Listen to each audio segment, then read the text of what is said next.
అత్యంత ఆదరణ పొందుతున్న #1 premium range beauty products ARM pearl beauty. Welcome to Suman TV. శ్రీకాకుళంలో ఫైర్ బ్రాండ్కి ఒక మూల కారకమైనటువంటి దువ్వాడ శ్రీను, ఎమ్మెల్సీ దువ్వాడ శ్రీను ఈరోజు కుటుంబ కలహాల మధ్య చిక్కుకొని అతలాకుతలం అవుతున్నారు. రాష్ట్ర వ్యాప్తంగా శ్రీకాకుళం వైపు చూసే విధంగా ఈరోజు వారి కుటుంబ రీత్యా ఆయన రోడ్డు మీద పడ్డారు అనడానికి చాలామంది వార్తలు, కథనాలు గత 2 రోజులుగా చూస్తున్నాము. ఈరోజు దానిపైనటువంటి వాస్తవాలు ఏంటి, ఒకసారి ఆయన్ని కలిసి తెలుసుకునే ప్రయత్నం చేద్దాం. ఈరోజు చాలామంది కుటుంబంలో అంటే ఎందరో ఎదుర్కొనే శక్తి గలటువంటి దువ్వాడ శ్రీను, ఒక ఫైర్ బ్రాండ్కి బ్రాండ్ అంబాసిడర్ ఉన్న దువ్వాడ శ్రీను ఈరోజు కుటుంబ కలహాల రీత్యా ఎన్నో ఇబ్బందులు ఎదుర్కొంటున్నారు. సార్ సార్ మనం ఎంతటి నాయకులమైనా, ఎంతటి సమర్థత ఉన్న వాళ్ళమైనా కుటుంబ వ్యవహారం ఇంట గెలిచి గెలచాలంటారు. ఇంట ఓడిపోయింది సార్. ఓడిపోయడానికి ప్రధానమైన రీజన్ దువ్వాడ వాణి. 30 ఏళ్ళుగా తన జీవితంలో ఎప్పుడు తనకేంటంటే ఆధిపత్య పోరు, డబ్బు కావాలి. నేను డబ్బు సంపాదించిన ప్రతిసారి కూడా తన పేరునే ఉండాలి వ్యాపారాలు, నా పేరును ఉండకూడదు. ఎమ్మెల్యే టికెట్ కావాలి. వాటి కోసం 30 ఏళ్లలో ప్రతిరోజు గొడవే. అది నేను నా సీక్రెట్గా బయటపడకుండా నేను కాపాడుకోగలిగాను. ఈరోజు తను బయటికి తీసుకొచ్చింది అంతే తప్ప రకరకాల కారణాలు చెప్తూ వీటన్నిటికీ కారణభూతురాలైంది. తనే చెప్పింది కదా, పెళ్ళైన సంవత్సరంలోనే మా నాన్న వదిలేసి వచ్చేయమన్నాడని. అప్పుడు మాధురి ఎక్కడుంది, నేనెక్కడున్నాను? నేను పేకాడతానా? నాకు మద్యం అలవాటు ఉందా? ఎప్పుడెప్పుడెప్పుడో సంవత్సరానికి 2 సార్లు. లేక జూదం నాకు అలవాటు లేదు, వ్యసనం లేదు, ఇల్లీగల్ కాంటాక్ట్స్ లేవు. ఆ మాట తనే చెప్పింది. మరి లేనటువంటి నేను మరి 95వ సంవత్సరంలోనే ఆయన వదిలేసి వచ్చేయమని రాఘవరావు ఎలా చెప్పాడు? అప్పుడేం తప్పు జరిగింది చెప్పండి? ఇప్పుడేం తప్పు జరిగింది సార్? ఇది ఇప్పుడే కాదు, 2004లో కూడా నాకు ఇలాగే రాజశేఖర రెడ్డి గారి టికెట్ అనౌన్స్ చేస్తే ఆ టికెట్ మాకు ఇస్తారా లేదని తండ్రి కూతురు ఇద్దరు వెళ్ళి రాజశేఖర రెడ్డి గారి దగ్గర గొడవపడి 2004 టికెట్ తీసుకున్నారు. ఇది 2024 సేమ్ స్టోరీ. అంటే ఎవిడెన్సెస్ మీకు నేను చెప్తున్నాను. జిల్లా పరిషత్ వైస్ చైర్మన్గా నేను అయ్యేటప్పుడు, జెడ్పీటీసీగా పోటీ చేసేటప్పుడు నువ్వు చేయడానికి వీల్లేదు, నేను చేస్తానని ఇంట్లో గొడవ పెట్టింది రాజశేఖర రెడ్డి గారు. ఆనాటి అప్పయ్య గారు నాకు అవకాశం ఇచ్చారు, వైస్ చైర్మన్ చేశారు. అది కక్ష పెట్టుకున్నారు. అప్పుడు ఎన్ని గొడవలు జరిగినాయో రాజశేఖర రెడ్డి గారికి తెలుసు, మాకు తెలుసు, టెక్కల ప్రజలకు తెలుసు. ఎంపీపీ ఎన్నికల్లో ఇవన్నీ వాళ్ళ స్వార్థానికి, వాళ్ళకి కావాలి పదవులు అనే దానిలో నిత్యం గొడవ పడతారు నాతో. ఈ 30 ఏళ్లలో చాలా సంఘర్షణ అనుభవించాను. ఈ 2 ఏళ్లలో బయటికి తీసుకొచ్చేసినారు. ఆఖరికి ఆ టికెట్ ఏదో నువ్వే తీసుకొని నేను ప్రకటించేశాను. ఇంటికి తాళం వేసేశారు. ఇంటికి వెళ్ళలేని పరిస్థితుల్లో లాడ్జ్లో ఉన్నాను. ఒక 3 రోజులైతే ఎక్కడో కొండల్లో కారు పెట్టుకొని నైట్ కారులో పడుకున్నాను. ఇంటికి ఎక్కడికి వెళ్తానని కారులో పడుకొని మళ్ళీ పగలు ఇవన్నీ చెప్పుకుంటే చాలా గన్మెన్స్కి బయటికి పంపించేసి కారులో పడుకొని ఏసీ వేసుకొని మళ్ళీ హోటల్కి వెళ్ళి స్నానం చేసి వచ్చి టెక్కల్లో ఉన్నాను. నిలువు నీళ్ళు లేకుండా అయిపోయాను. ఎక్కడెక్కడ ఉండేవాడిని ప్రతి ఒక్కరికి తెలుసు. ఒకసారి చెట్టు కిందే ఉండేవాడిని, ఒకసారి అక్కడ చిన్న రూమ్ రెంట్కి తీసుకొని అక్కడ ఆఫీస్ అనుకుని ఉండేవాడిని. ఈ పరిస్థితులను ఇంటికి వెళ్ళే గత్యంతరం లేక, ఇంటికి వెళ్ళలేక కాదు, ఈ 30 ఏళ్ళలో ఎన్నో గొడవలకు కారణమైన ఆమె ఇంటికి తాళం వేసి నన్ను బయట పెట్టినప్పుడు తలుపు తోసుకొని వెళ్ళలేక కాదు, ఆమె మనసు నా పైన లేనప్పుడు, నా అధిష్టానం దగ్గరికి వెళ్ళి నాకు విడాకులు ఇచ్చేయండి, నాకు టికెట్ ఇవ్వండి, లేదా నేను ఊరేసుకుంటాను అన్నప్పుడు, విడాకులు ప్రపోజల్ 2 years బ్యాకే అధిష్టానం వద్ద తాను ప్రస్తావించినప్పుడు, ఇప్పుడు నేను వెళ్ళి మాత్రం ఏం చేస్తాను ఇంటికి? కాబట్టి వెళ్ళలేదు. తర్వాత అమ్మ పిలిచింది, అమ్మ దగ్గర ఉన్నాను. తర్వాత ఇదేదో ప్లేస్ ఎక్వైర్ చేసుకుని కొంచెం ఉన్న డబ్బులతో ఈ బిల్డింగ్ రెడీ చేసుకుని ఇక్కడ ఉన్నాను. ఇది కూడా వద్దట, ఈ బిల్డింగ్ కూడా వాళ్ళకి చేయాలంటే. అంటే దువ్వాడ వాణి ఆస్తి కోసమా, లేకపోతే భర్త కోసమా, లేదా రాజకీయ కోణం కోసమా? ఏ కోణంలో ఆలోచించవచ్చు ఆవిడ ఈ పోరాటం? రాజకీయం కోసమే, అధికారం కోసమే, డబ్బు కోసమే. భర్త కోసం అయితే బహిరంగంగా ఉండదు చర్చ, అంతర్గతంగా ఉంటుంది. ఇది సామాన్. ఇప్పుడు మీ మీద నాకు కోపం ఉందనుకోండి, కోపం ఉండేటప్పుడు ఈ నలుగురు ఎవ్వరు లేనప్పుడు ఈ రూమ్లో చెప్పాను అనుకోండి, ప్రేమతో చెప్పినట్టు. కానీ ఆ కోపాన్ని అందరి ముందు అన్నాను అనుకోండి, మిమ్మల్ని బదనాం చేయడానికే నేను చెప్పినట్టు. ఇది రహస్యం సార్, జీవిత రహస్యం. తను రాడ్లు, గుణపాలు, కట్టర్సు, పవర్ కట్టర్సు, కారం, నిచ్చెన, తాళ్ళు, వైర్లు ఇవి పట్టుకొని వస్తుంది నా దగ్గరికి. ఇవి పట్టుకొని వచ్చి తలుపులు విరగ్గొట్టి, మెయిన్ గేట్ విరగ్గొట్టి నన్ను టార్గెట్ చేసి నన్ను చంపడానికి మీదకి వచ్చేటప్పుడు తన మనుషులతో, కొంతమంది తెలుగుదేశం మూకలతో వచ్చినప్పుడు ఇది ప్రేమతో వచ్చిందనుకోవాలా? కుటుంబం కోసం వచ్చిందనుకోవాలా? భర్త కోసం వచ్చిందనుకోవాలా? పిల్లల కోసం వచ్చిందనుకోవాలా? ఏ కోణం ఉంటుంది ఇందులో? కేవలం స్వార్థం, రాజకీయం.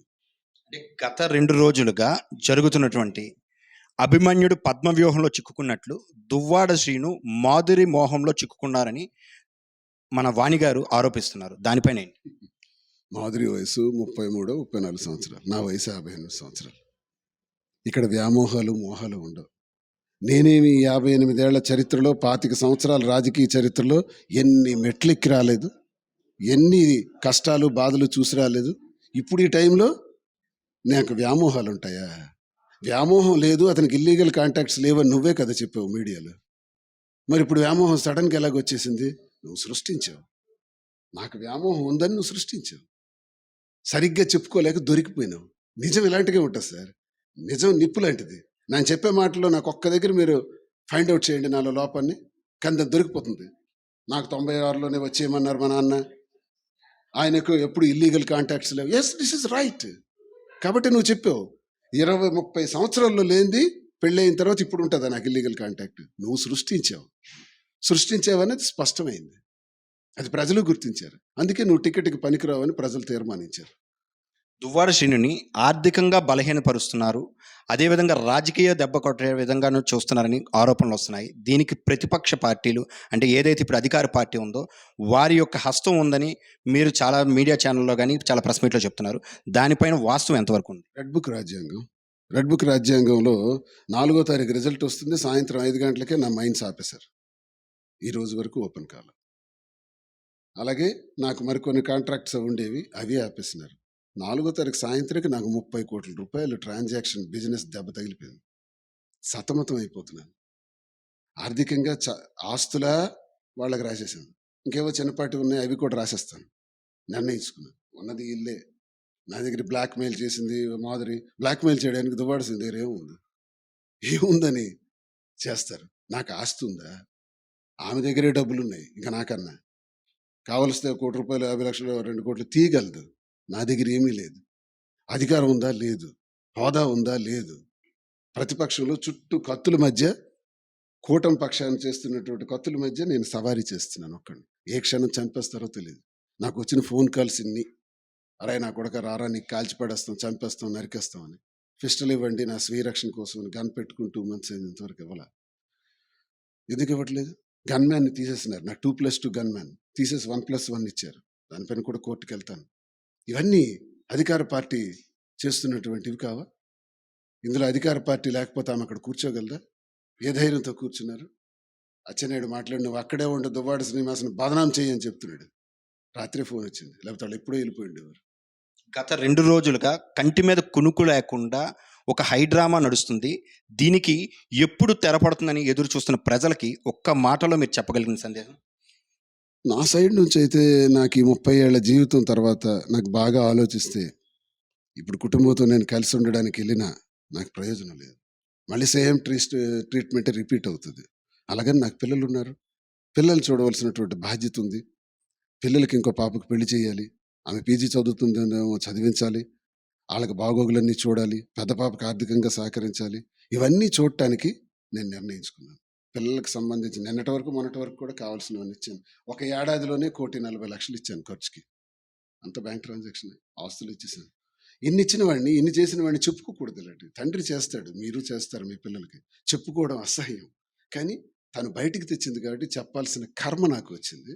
చెప్పకూడదు నా పిల్లలకి చేశాను, కుటుంబానికి చేశాను. ఏ తండ్రి అయినా చేస్తాడు. అది అసభ్యకరం. అయినా తప్పదు కాబట్టి నేను ఈ మాట ప్రజలకు చెప్పుకోవాలి కాబట్టి చెప్పాను.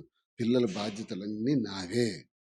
ఈ దుర్మార్గమైనటువంటి డైవర్స్ ఇవ్వండి అని అధిష్టానం, వైసీపీ అధిష్టానాన్ని 2 ఏళ్ల క్రితం కోరినటువంటి దువ్వాడవాణి కోరిక ఈరోజు తీర్చిస్తాను. అంటే దువ్వాడ వాణి గారు ఇదే సుమన్ టీవీ ఒక మీటింగ్లో, ప్రెస్ మీట్లో చెప్పింది ఏంటంటే, ఫైర్ బ్రాండ్గా పేరొందినటువంటి దువ్వాడ శ్రీను అదే రీతిలో ఇంట్లో కూడా వ్యవహరిస్తున్నారు, పార్టీ శ్రేణుల్లో కూడా వ్యవహరిస్తున్నారు. చాలామంది పార్టీ శ్రేణులు వీడి వెళ్ళిపోవడానికి కారణం ఆయన యొక్క కోపము, ఆయన ఆలోచన లేని విధానమే అంటున్నారు. దానిపైన మీరు ఫైర్ బ్రాండ్ అంటే నేనేమైనా ఆస్తులు విధ్వంసం చేయడానికో, భూదందాలు చేయడానికో, లేకపోతే లంచాలు తీసుకోవడానికో నేను ఫైర్ బ్రాండ్గా ఉన్నానా? ఫైర్ బ్రాండ్కి ఎవడుంటాడో తెలుసు సార్. నిజాయితీపరుడే ఉంటాడు, లంచాలు తీసుకొని వాడే ఉంటాడు, తప్పు చేయని వాడే ఉంటాడు. తప్పు చేసినోడు సరెండర్ అయిపోతాడు. నేను సరెండర్ అవనే? ఇప్పుడు నేను అవుతానా? క్వారీ ఆపాడు అచ్చెన్నాయుడు, అవునా? ఒక 30 కోట్లు లాస్ తెచ్చాడు, అవునే? ఏం పీకుతావు? రేపు మాపు 3 గంటలకు లేపేసి జైల్లో వేసేస్తావు. రెడీ, జైలుకి రెడీ. ఒకవేళ జైల్లో పెట్టి కొడతారా? సిద్ధం. చంపేస్తారా? సిద్ధం. ఈ తెగింపు ఎలాగొస్తుంది తెలుసా? నిజాయితీ వల్ల. దీన్నే మీరు అంటారు కదా, అందరికీ ఉండాలనిపిస్తుంది, డైనమిక్గా ఉండాలనిపిస్తుంది, ప్రశ్నించాలనిపిస్తుంది, లేకపోతే ఫైర్ బ్రాండ్గా ఉండాలి. ఫైర్ బ్రాండ్ అన్నది అందరికీ సాధ్యపడదు. ఫైర్ బ్రాండ్ లీడర్షిప్ని నాకు కాదనే ప్రజలు ఎవరున్నారు? ఇది తప్పు అనేవాళ్ళు ఎవరున్నారు? దువ్వాడు వాడిని తప్ప. చివరిగా దీనికి ముగింపు కోసం మీ యొక్క అధిష్టానం ఏదైనా చొరవ తీసుకుంటుందా? అధిష్టానం 2 సంవత్సరాల నుంచే పాపం చాలా సిట్టింగులు పెట్టింది. ఎన్నికలకు ముందే చాలా సర్దుబాటు చేయాలని ప్రయత్నాలు చేసింది. అధిష్టానం మాటలకు ఆవిడ లొంగలేదు. ఆవిడకి అధిష్టానం పట్ల గౌరవం లేదు. నేను అధిష్టానం పట్ల గౌరవంతో టికెటే నీకు ఇచ్చాను. నువ్వు అధిష్టానం పట్ల అగౌరవంతో నేను పోటీ చేస్తుంటే నువ్వు తెలుగుదేశంకి సపోర్ట్ చేసావు. అధిష్టానం పట్ల తనకేం గౌరవం ఉంటుంది? ఇంకా అధిష్టానం ఎందుకు ఇన్వాల్వ్ అవ్వాలి? అది కుటుంబ గొడవ అంతే. ఇంకా కాకలకార్యం గంధర్వులు తెలుస్తారు. చూశారు కదా, ఎప్పటి నుంచో గత 2 రోజులుగా హైడ్రామా నడుస్తున్నటువంటి టెక్కలి నియోజకవర్గంలో ఎమ్మెల్సీ దువ్వాడ శ్రీను ఈరోజు కళాఖండిగా తన తీసుకోబోయే నిర్ణయాన్ని యావత్ ప్రపంచానికి అర్థమయ్యే విధంగా కళాఖండిగా కుండ బద్దలు కొట్టేటట్లుగా వివరించడం జరిగింది. Thank you.